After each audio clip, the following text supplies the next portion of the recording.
Para perampok dengan senjata mengerikan akan merampok bank. Tapi baru turun dari mobil, mereka sudah bertemu dengan polisi. Untungnya, polisi mengetahui situasi saat ini. Dengan cepat berbalik dan berpura-pura seperti tidak melihat mereka. Kemudian mereka dengan cepat bergegas ke bank. Mereka ditugaskan dengan jelas. Kerjasama yang baik. Yang pertama adalah terkunci pintu utama. Mengendalikan semua orang. Mengambil telepon semua orang. Mengancam direktur Bank Lisa untuk membuka pintu lemari besi. Tetapi ketika dihadapkan dengan moncong senjata yang hitam, tangan Lisa yang tidak bisa kendali bergemetar. Sudah dicoba beberapa kali tapi tetap tidak bisa dibuka. Seorang bandit marah di belakang. Berpikir dia sedang memperpanjang waktu. Teriakan dan cacian tanpa henti. Pada saat ini, pemimpin bandit di samping melihatnya khawatir. Dan meyakinkannya dengan lembut. Jangan khawatir, bisakah? Ambil napas dalam-dalam dan lanjutkan. Kekhawatiran Lisa perlahan tenanglah sedikit. Akhirnya, kali ini dia dengan berhasil membuka kunci. Pemimpin melangkah maju dan dengan cepat membuka pintu lemari uang. Masuk gudang uang, membuka lagi brankas kecil. Dalamnya penuh uang. Mereka tidak punya waktu untuk menghitungnya dengan benar, jadi mereka memasukkan semuanya ke dalam saku mereka. Saat ini, terdengar ketukan keras di pintu di luar. Para bandit langsung menjadi waspada. Mengambil kesempatan ini, Lisa diam-diam menggunakan kakinya untuk menekan tombol polisi tanpa suara. Tapi ditangkap lagi. Sang bandit marah ingin cepat membunuhnya. Tapi dicegah oleh pemimpin. Perampokan adalah masalah kecil, pembunuhan adalah masalah besar. Dalam perselisihan, Lisa mengangkat kepala dan dengan tidak sengaja melihat tato di leher bandit marah. Sangat cepat. Para perampok mulai membersihkan tempat kejadian dan bersiap untuk pergi. Mereka melepas hard drive di ruang pengawasan. Kemudian masukkan ke oven microwave. Menekan tombol untuk menghancurkannya. Gunakan pemutih dalam jumlah besar. Hapus DNA yang mungkin tertinggal di tempat kejadian. Sebelum pergi, mereka bahkan menculik Lisa. Jika mereka dikepung oleh polisi, Lisa akan disandera. Setelah naik ke mobil, Lisa ditutupi mata. Para bandit melepas kerudung mereka. Sang bandit Reina dengan sifat pemarah ini. Trik kejam. Pemimpin ini adalah otak sekelompok bandit. Sifatnya tidak jahat. Hanya dia yang selalu menyemangati Lisa. Dan meyakinkan mereka akan tidak membunuhnya. Melihat tidak ada polisi mengejar, pemimpin segera biarkan Lisa turun mobil.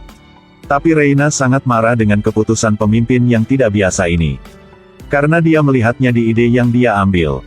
Menemukan Lisa hidup bersama kawasan dengan mereka. Mungkin suatu hari, mereka akan dikenali. Reina ingin langsung membunuh Lisa. Tapi pemimpin itu dengan tegas menolak. Dan memutuskan untuk periksa Lisa. Kebesokan hari, dia merencanakan pertemuan kebetulan di ruang cuci. Sedangkan Lisa jatuh cinta dengan pemimpin yang besar, kuat dari tampilan pertama. Keduanya mulai berkencan. Lisa juga tidak siap. Berkata dengan pemimpin bahwa dia baru bertemu dengan bandit. Ada juga tato di bagian belakang leher salah satu perampok. Tapi karena takut balas dendam, dia tidak melaporkan petunjuk ini ke polisi. Saat ini dia benar-benar tidak menyadari. Pria jujur dengan alis tebal dan mata besar di depan matanya. Dia adalah pemimpin dalam perampokan itu. Hubungan antara keduanya berkembang sangat cepat. Tak sangka, dikencan beberapa hari kemudian. Terlihat oleh Reina. Perampok itu berkencan dengan Sandra, hal yang membuatnya sangat marah. Tapi dia tidak marah di tempat. Tapi duduk dan berbicara dengan Lisa.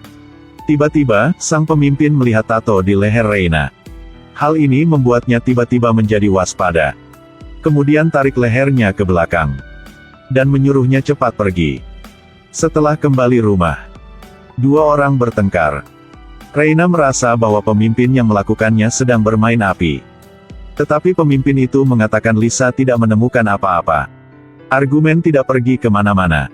Mereka berdua dengan cepat menerima pesanan besar lainnya. Tujuannya kali ini adalah merampok mobil yang membawa uang puluhan juta.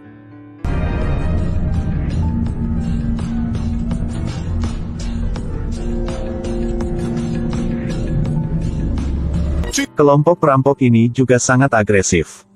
Di tempat umum, mereka merampok mobil yang membawa uang dengan secara aneh seperti ini. Senjata langsung digunakan untuk merobohkan dua pekerja pengangkut uang. Kemudian mulai menuangkan semua uang ke saku. Tepat pada saat ini, dia mendongak dan melihat bahwa pengemudi dari sebelumnya telah menghilang. Memutar kepalanya untuk melihat, lawannya menodongkan pistol ke kepala rekannya. Letakkan senjata segera, kamu akan mati. Astaga. Kamu seharusnya berada di dalam mobil, bukan di sini. Saat ini bel alarm berbunyi. Mereka hanya bisa cepat lari ke mobil. Mulai dengan gila melarikan diri. Bagian belakang mobil berbelok ke gang sempit. Mobil polisi juga mengejar dengan agresif. Lebih dari itu, semakin banyak.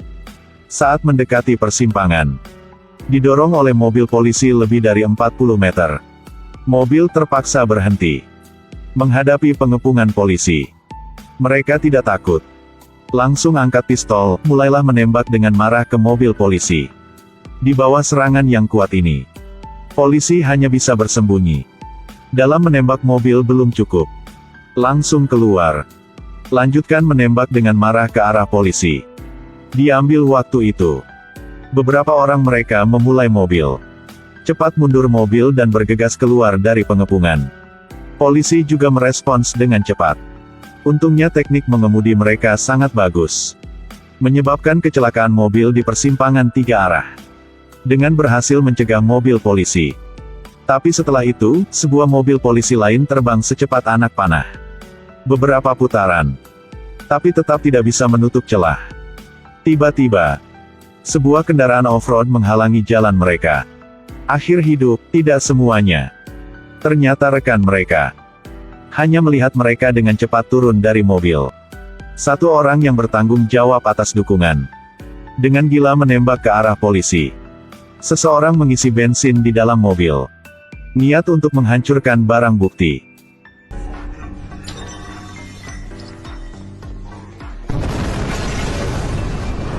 Setelah ledakan keras, mereka pergi.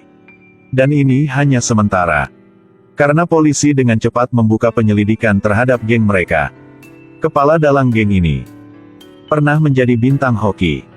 Tapi karena dia memukul dengan rekannya, hal ini sudah menghancurkan karirnya. Reina, bawahannya. Ketika dia berusia 18 tahun, dia dijatuhi hukuman 9 tahun penjara karena pembunuhan. Ketika hakim bertanya mengapa dia melakukannya, dia mengatakan dengan sombong, itu hanya karena tidak menyenangkan untuk melihat orang itu. Sedangkan seorang pria gemuk yang mencuri mobil ini. Mobil apapun yang bisa dia curi dalam 3 detik. Teknik mengemudinya juga sangat bagus. Polisi curiga bahwa sejumlah perampokan baru-baru ini telah dikaitkan dengan mereka. Tapi karena mereka memiliki teknik tinggi, pengalaman yang kaya. Setelah melakukan kejahatan, dia tidak pernah meninggalkan barang bukti untuk polisi. Pada saat bersamaan, cinta antara pemimpin dan bankir Lisa secara bertahap semakin dalam. Hal ini juga yang membuatnya memiliki ide untuk mencuci tangannya, meletakkan pedangnya, dan melarikan diri. Tapo setelah dia mengatakan pikiran ini dengan Reina. Reina langsung marah. Dia memarahi pemimpin itu. Karena seorang wanita yang baru bertemu selama beberapa hari, dia meninggalkannya. Namun sang pemimpin tidak setuju dengan kritikan Reina. Reina bersifat panas, langsung memukul sepukul pemimpin. Jadi keduanya terlibat perkelahian. Pukul lalu pukul. Namun persaudaraan selama puluhan tahun tidak mengatakan menyerah dan menyerah. Setelah tenang, sang pemimpin konsesi. Pasti akan membawa kalian untuk melakukan misi terakhir. Setelah itu mundur. Tujuan mereka kali ini merupakan kubah stadion terbesar di Boston. Karena ada beberapa pertandingan besar baru-baru ini. Ada hingga 30 juta di stadion setiap hari. Jadi uang kas di gudang harus minimal 50 juta atau lebih. Tanpa diduga, kedua pria ini memiliki wajah mirip superhero. Selanjutnya ini bukan menyelamatkan dunia. Ini untuk merampok brankas stadion. Pemimpin menggunakan gergaji untuk memotong kunci. Reina menggunakan batang besi untuk mencongkel pintu belakang lemari besi. Berkat pada setelan polisi. Meneriaki penjaga keamanan dengan keras. Apakah orang-orang yang menelepon polisi? Saya mendengar semua orang dirampok.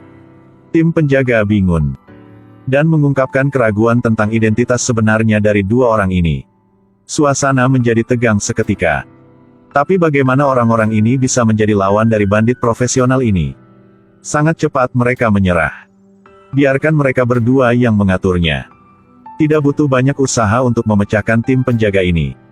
Kemudian pemimpin ke gudang uang. Ancam dua orang di dalam, jika Anda ingin aman hidup, cepat buka pintunya. Karyawan di dalam juga menyadari situasi mereka saat ini. Tanpa ragu, dia membuka pintu gudang. Puluhan juta uang tunai ditempatkan dengan rapi. Kedua orang mereka cepat memasukkan uang ke dalam tas besar. Gunakan troli untuk mendorong tumpukan uang keluar. Seluruh proses sangat mudah. Tetapi ketika mereka tiba di tempat pertemuan dengan rekan mereka, pemimpin menyadari di sini tenang sampai aneh. Dia menyadari ada sesuatu yang tidak biasa. Tapi ketika dia melihat keluar jendela, sekali lagi, mereka segera dikepung oleh polisi. Sangat cepat. Kedua belah pihak mulai menembak satu sama lain. Suara tembakan bergema di tempat parkir yang kosong. Pemimpin menyuruh rekannya membuka pintu. Seorang rekannya ingin pergi.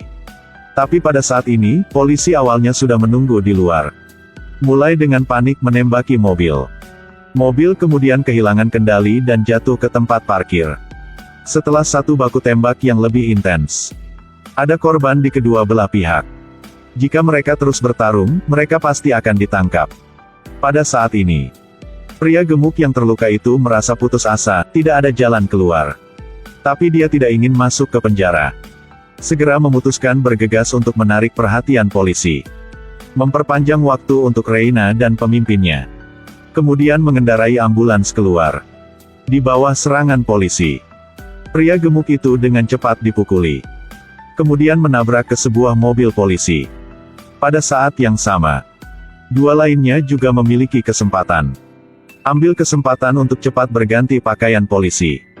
Jadi seperti itu membaur ke dalam tim polisi dengan cara yang tidak percaya. Jadi seperti itu, kedua orang itu tepat di bawah mata polisi, dengan lembut lolos dari pengepungan. Tapi tidak beruntung, Reina baru saja berjalan di jalan ketika seorang polisi menatapnya. Sudah jelas dia telah diekspos. Tembakan lembing harus mengikuti lembing. Langsung mengeluarkan pistol dan menembak lawannya yang tidak punya waktu untuk bereaksi. Kemudian dengan gila melarikan diri. Tapi hanya berlari melalui satu persimpangan.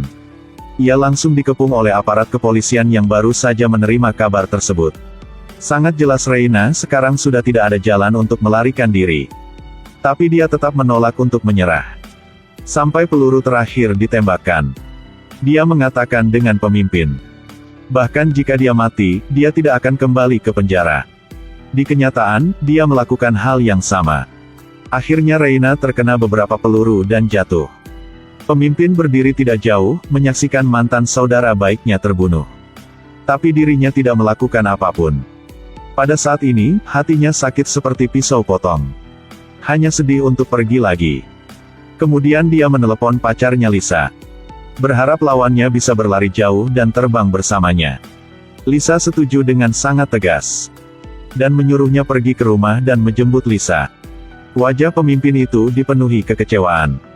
Karena dia segera menemukan bahwa ada polisi di rumah Lisa. Lisa menyuruhnya pergi ke sana, jelas ingin menjualnya. Tapi ketika dia hendak menutup telepon, Lisa mengatakan sebuah kalimat yang aneh. Aku benar-benar ingin bertemumu. Sedangkan untuk aku, itu akan hari indah. Mendengar ini, pemimpin itu tersenyum. Karena ini adalah isyarat dari mereka berdua. Artinya ada bahaya, jangan ke sini. Jadi pemimpin pergi ke stasiun bus sendirian. Polisi menunggu setengah hari di rumah Lisa. Tapi dari awal sampai akhir, dia masih tidak muncul. Saat ini, mereka baru menyadari mereka sudah ditipu. Keesokan harinya, ketika Lisa sedang menata ulang taman bunga, menyadari sebuah tas besar. Buka, di dalamnya ada setumpuk uang kas. Sebuah catatan, jeruk keprok. Florida juga dikenal sebagai negara bagian sensus. Dua orang pernah berjanji untuk menetap di Florida. Pemimpin saat ini sudah ke Florida. Dia berharap bisa bertemu Lisa lagi di Florida seperti yang dijanjikan. Film sampai ini berakhir. Film ini adalah film aksi kriminal, disutradarai dan diperankan oleh pemimpinnya sendiri. Plot film ini juga cukup unik, sangat layak untuk ditonton.